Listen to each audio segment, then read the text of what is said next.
आज इस वीडियो में मैं बात करने जा रहा हूँ एक ऐसी डिवाइन लेडी की, एक ऐसी योगिनी की जिनको दुनिया की 8th wonder of the world भी कहा जाता था। She was called the 8th wonder of the world. और जब आप उनकी कहानी जान लेंगे तो आप जान भी जाएंगे और मान भी जाएंगे कि उनको 8th wonder of the world क्यों कहा जाता था। बट क्या खास था उनमें, क्या उन्होंने ऐसा किया था जिस कारण उनको 8th wonder of the world कहा जाता था?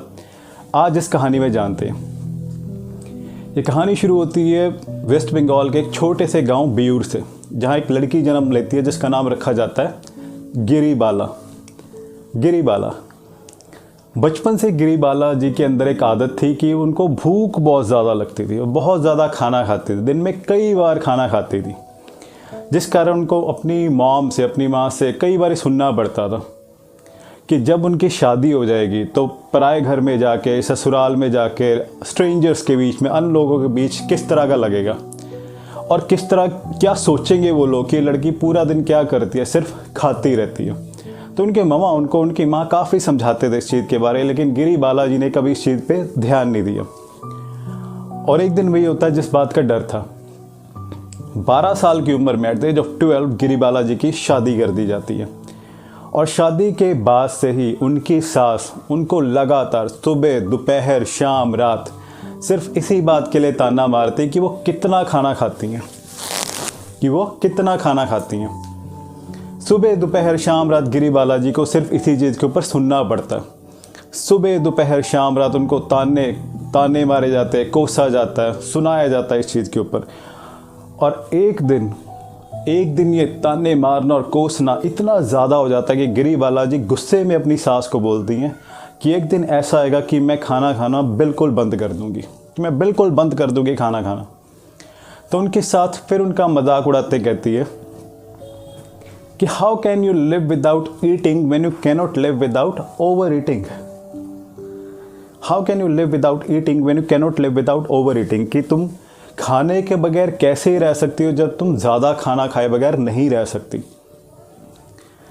गिरिबाला जी को ये बात बहुत चुभती है। वो अंदर ही अंदर मन ही मन ईश्वर से प्रार्थना करती है कि ईश्वर मेरी ज़िंदगी में किसी गुरु को भेजिए जो मुझे आपके प्रकाश पे जीना सिखाए, ना कि खाने के ऊपर,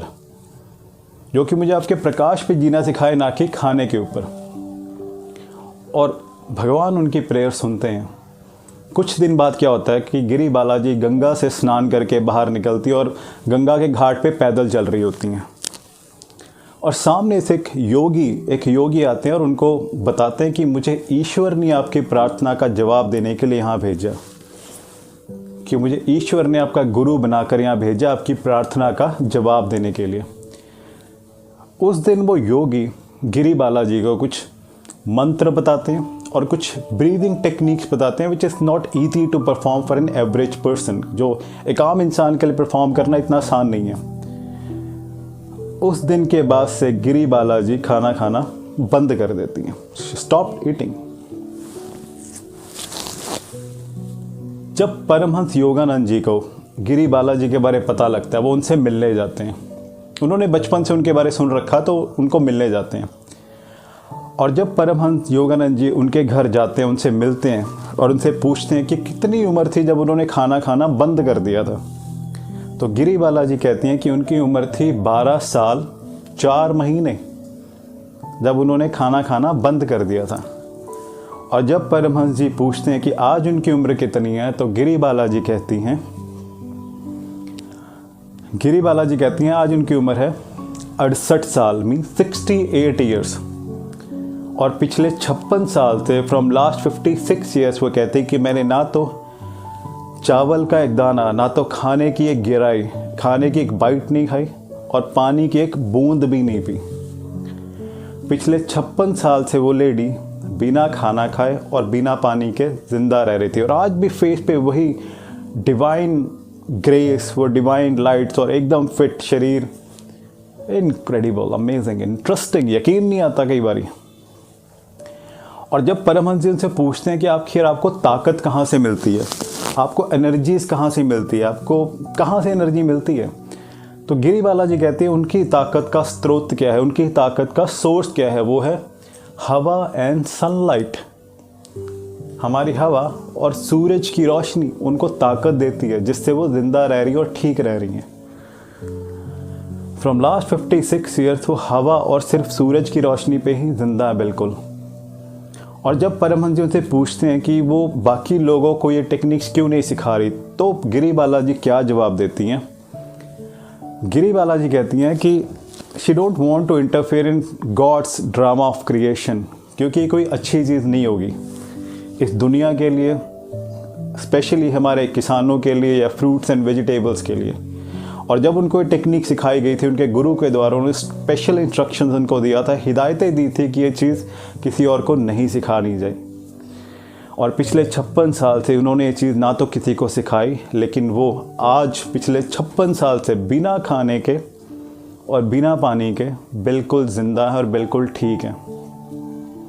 और वो कहती, मुझे एक चीज़ समझ आ गई थी कि ये शरीर हमारा एक आत्मा है जिसको ज़िंदा रहने के लिए ईश्वर की रोशनी ही बहुत है, ईश्वर का आशीर्वाद ही बहुत है। इंटरेस्टिंग, यकीन नहीं आता कई बार कि जब इस तरह की चीज़ें हम लोग सुनते हैं कि आप और मैं, हम लोग कितनी देर तक अपनी भूख, अपना खाना कंट्रोल कर सकते हैं। बट कुछ ऐसे लोग भी हैं जो पिछले 56 साल थे, आई मीन कम ऑन। और अगर आपने गिरी बालाजी के बारे और जानना है तो एक जिस बुक से मैंने उनके बारे में जाना, मैं चाहूँगा कि आप वो बुक ज़रूर पढ़िएगा। उस बुक का नाम है autobiography of a Yogi by Shri Shri Paramahansa Yogananda. इस बुक के इस चैप्टर में 46 में गिरी बालाजी कहानी के बारे में ज़रूर जानेगा, आपको बहुत अच्छा लगेगा। यकीन मानिए, कहते हैं ना कि सच कल्पना से विचित्र होता है, truth is stranger than fiction. यकीन नहीं आता जब इस तरह की कहानियाँ हम लोग सुनते हैं, पढ़ते हैं। एंड लास्ट में बस इतना कहना चाहूँगा कि हमें प्राउड होना चाहिए हमारी कंट्री पे, हमारी कंट्री के हिस्ट्री पे। हमारी कंट्री भर रखी है, हमारी हिस्ट्री भरी पड़ी है इस तरह के सुपर हीरोज़ के साथ जिन्होंने अपनी ज़िंदगी में कुछ एक्स्ट्रा ऑर्डिनरी किया, भर रखी है।